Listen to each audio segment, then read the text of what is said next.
قرآن میں اللہ تعالی نے اپنے جو دوست ہیں جنہیں ہم ولی اللہ کہتے ہیں، اولیاء اللہ کہتے ہیں، ان کی دو خاص نشانیاں بتا دیں۔ اللہ تعالیٰ فرماتے ہیں کہ اللہ کے ولی مطلب اللہ کے دوست وہ ہیں جن کو نہ کوئی خوف ہے نہ کوئی غم۔ اب یہ دو چیزیں بڑی امپورٹنٹ ہیں، ایک خوف ایک غم۔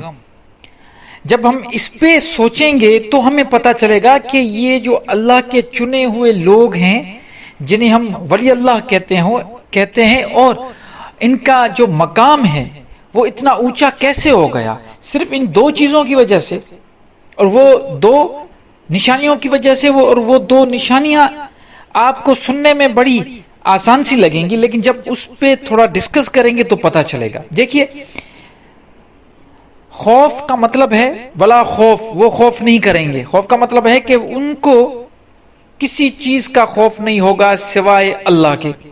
ایک تو یہ چیز ہو گئی۔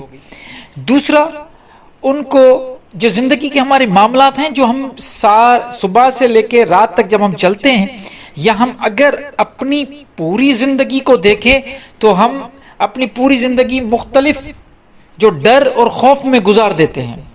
مثال کے طور پہ ہمیں یہ ڈر ہوتا ہے کہ مستقبل نہ خراب ہو جائے، ہماری روزی ہم سے نہ چھن جائے۔ ہم ڈرتے رہتے ہیں کہ فلاں کوئی بیماری نہ لگ جائے، کچھ حادثہ نہ ہو جائے، مطلب سارا دن ہم ڈرتے رہتے ہیں اور اس ڈر سے پھر لڑ رہے ہیں۔ دیکھیے نا کتنا بڑا مسئلہ، ایک تو ہم ڈر رہے ہیں اور پھر ڈر سے ہم لڑ بھی رہے ہیں۔ دیکھیے اللہ تعالیٰ فرماتا ہے کہ اللہ کے جو دوست ہیں ان کو ڈر نہیں۔ اب سوچیں اگر آپ کی زندگی میں سے اگر ڈر نکل گیا، سمجھیں تھوڑا، یہ جو ہماری فوبیاز اور ہمیں فیئرز ہیں یہ اگر نکل گئے تو آپ کی زندگی کتنی آسان ہو جائے گی۔ اس کا مطلب ہے کہ اللہ تعالیٰ فرماتا ہے کہ ڈرنا نہیں ہے، ڈرنا صرف اللہ سے ہے، کیونکہ متقی لوگ جو ہوتے ہیں اولیاء اللہ وہ اللہ سے ڈرتے ہیں، کیونکہ وہ سوچتے ہیں کہ اگر ہم نے کچھ ایسا کر لیا اللہ نے ناراض ہو جائے۔ یہ اللہ کی ناراضگی کے ڈر کے سوائے اور کوئی ڈر اولیاء اللہ کو نہیں ہوتا۔ تو یہ ڈر ہمیں ختم کرنا ہے، ایک تو یہ نشانی ہے۔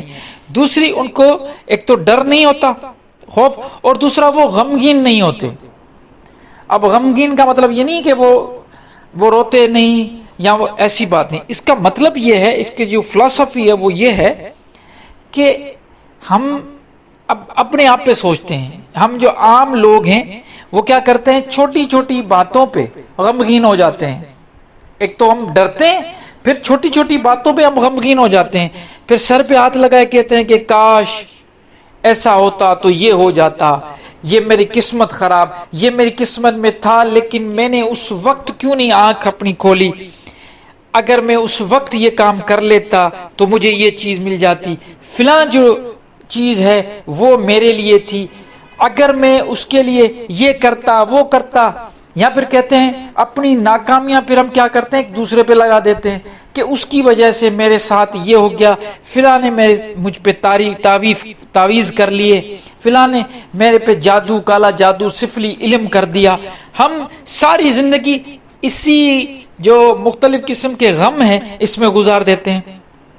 پھر دوسرے غم یہ آ جاتے ہیں کہ کوئی اللہ نے ہمیں کوئی نعمت دی ہوئی ہے اور وہ جب اللہ نعمت واپس لے لیتا ہے ہم غمگین ہو جاتے ہیں۔ اولیاء اللہ کبھی ایسا نہیں کرتے، اولیاء اللہ وہ کبھی ایسا نہیں کرتے، کیونکہ اللہ فرماتا ہے کہ وہ کبھی غم نہیں کرتے۔ اس کا مطلب ہے کہ جو بھی نعمت اللہ نے ان کو دی ہے تو وہ اس نعمت کو جب وہ چھن جاتی ہے تو اس پہ غم نہیں کرتے۔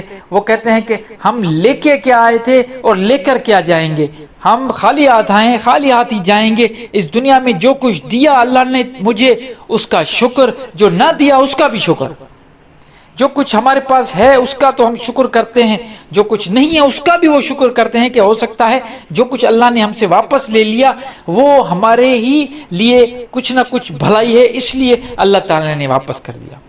تو یہ دو چیزیں آپ یاد رکھیں، اللہ کی ولیوں میں یہ خاص نشانیاں ہیں۔ اپنے آپ میں ہم ولی بنے یا نہ بنے، اللہ تعالیٰ ہمیں چنے یا نہ چنے، لیکن کم سے کم ہمیں یہ سبق تو مل جاتا ہے اس آیت سے، یہ جو قرآن کی آیت ہے اس سے ہمیں سبق مل جاتا ہے کہ ہم بھی ایسے جو نشانیاں ہمیں ملتی ہیں، دو خاص نشانیاں ہیں، ان پہ تھوڑا عمل کریں، یہ کوالٹیز اپنے آپ میں اندر لے کے آئیں، شاید کوئی ایسا معاملہ بن جائے، اللہ تعالیٰ راضی ہو جائے اور ہم بھی اللہ تعالیٰ کے چنے ہوئے لوگوں میں سے ہو جائیں۔